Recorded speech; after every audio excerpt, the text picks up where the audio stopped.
Looking for hidden Game of Thrones Easter eggs in House of the Dragon? Look no further. In this video, we uncover the hidden references and nods to the hit series that you may have missed. Join us as we explore the world of Westeros and uncover these Easter eggs. Without further ado, here are the top 11 Game of Thrones Easter eggs that we found. First up, we have the prophetic Valyrian dagger. This Valyrian steel dagger is one that we are very familiar with. It was gifted to Bran Stark by Peter Baelish. Littlefinger tells him that the last man who wielded it meant to cut your throat, but your mother fought him off as he handed him the knife. He later went on to give the weapon to his sister Arya, who ultimately used it to stab and kill the Night King, and ironically, Lord Baelish himself. This same dagger makes several appearances throughout the prequel series. It is a representation of Aegon's dream of the Long Night, which is why King Viserys always wears it on his belt, as we discover in The Heirs of the Dragon. The prophecy comes true, and it is eventually used to defeat the White Walkers in the GOT series, as Aegon the Conqueror had predicted. Then again, in episode 7 of House of the Dragon, the knife is used by Alicent to badly cut Rhaenyra's hand while she is trying to defend her son. This marks the moment when the feud between the two former best friends turned violent. It seems the dagger often symbolizes times of great conflict and change in the world of Westeros. At number 2, the death of an Arryn sparked the events for both shows. The sudden passing of a member of House Arryn, the Lords of the Eyrie, the Defenders of the Vale, or the Wardens of the East sets off events in both Game of Thrones and House of the Dragon. In Game of Thrones, it was Jon Arryn, the House leader, and the person Robert Baratheon and Ned Stark were tasked with raising. Robert gave him the title of Hand after the rebellion, and the death of this man, naturally by poison in a scheme hatched by none other than Littlefinger,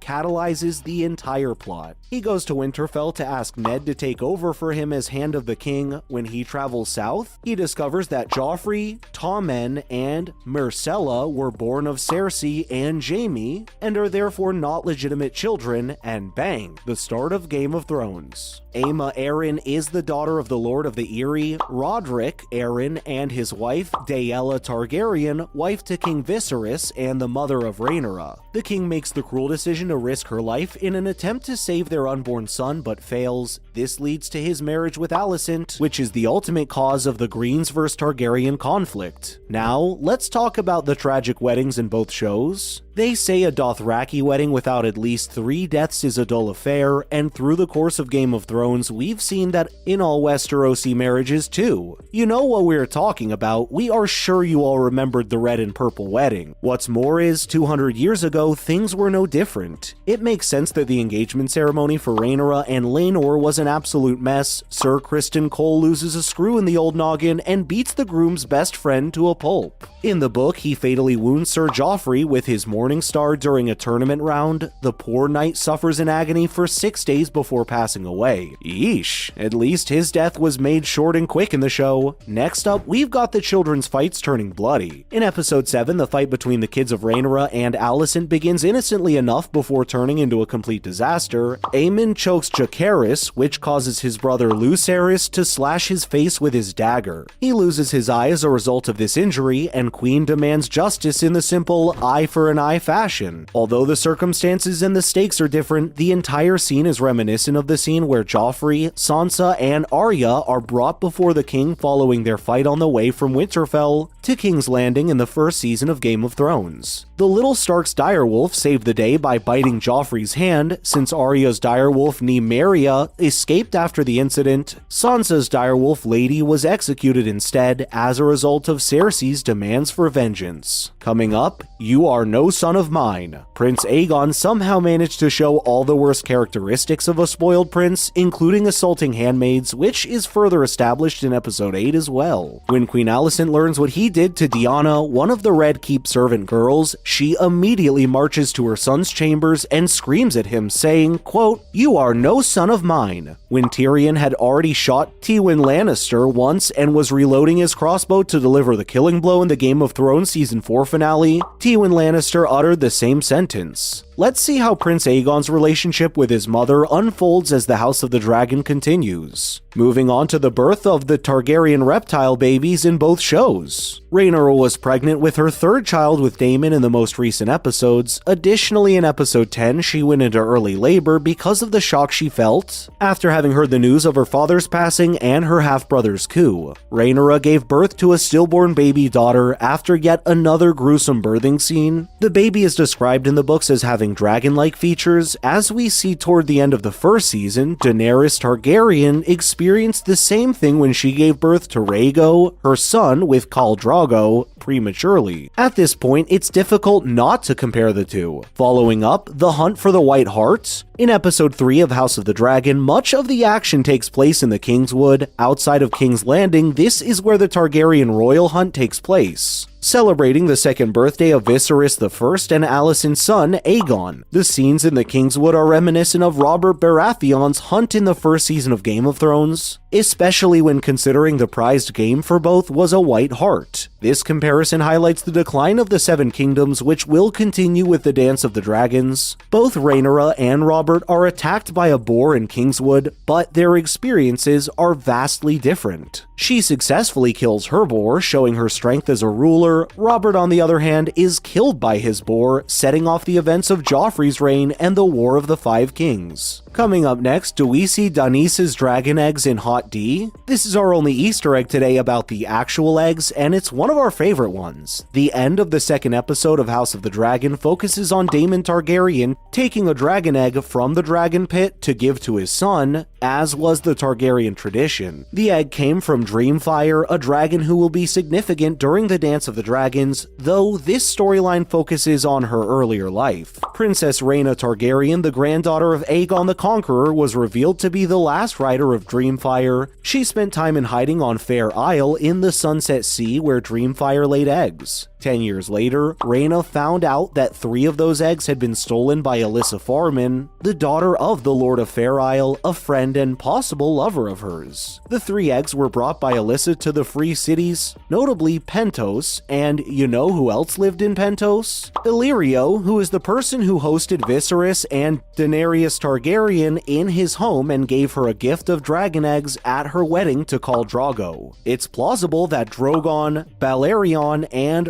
Rhaegal came from the 3 eggs taken by Alyssa, which were eventually hatched after nearly 300 years by a Targaryen descendant. Next up is Balerion, the Black's skull. Fans are excited about the dragons more than anything else, with House of the Dragon promising more dragon action than ever before. One dragon often mentioned in the show is Balerion, the Black Dread. He was the final Targaryen dragon to be born in the Valyrian Freehold and was regarded as the biggest dragon to ever exist. As a result of his fire, the Iron Throne was created from the swords of Aegon's defeated foes. He played a significant role in aiding his rider, Aegon, in his conquest of Westeros. He was key in consolidating the Targaryens' power. Just as in Game of Thrones, his enormous, epic skull is shown hanging underground inside the Red Keep. Now let's talk about the return of our favorite word, Dracarys. The ancient dragon lords of Valyria used High Valyrian to command their dragons. This language, which is the mother tongue of the Targaryens, is still used by them to command their dragons. In House of the Dragon, we see characters like Daenerys and the Dragon Keepers using High Valyrian to control their dragons. The most well-known command is Dracarys, which means dragonfire and is used to signal the dragons to attack. In the show, we see Rhaenyra use this command to have her dragon, Syrax, burn the funeral pyre of her mother and brother. The use of High Valyrian as the language of dragon command shows us the Targaryens' close connection to their dragons and their heritage as dragon lords of Old Valyria. Finally, we have the shared main theme. Hello? The iconic main theme is back again in House of the Dragon. Well, sort of. It is slightly different. This is probably the most overt Easter egg to the Game of Thrones series. The public has already been programmed to feel a sense of hype when hearing that little tune, so why not use it again? Don't fix what ain't broken, right? Although the opening titles themselves are different, in House of the Dragon, they are meant to symbolize the blood tying the Targaryen lineage. The music that plays in the background is the same, and numerous additional songs from Game of Thrones soundtrack have already been used in the film. That's a wrap for this video. Do you guys have any Easter eggs and theories to share? Please let us know in the comments below. Make sure to give this video a thumbs up while you're down there, and don't forget to subscribe to our channel for more videos like this. Thank you so much for watching. We'll see you in the next one.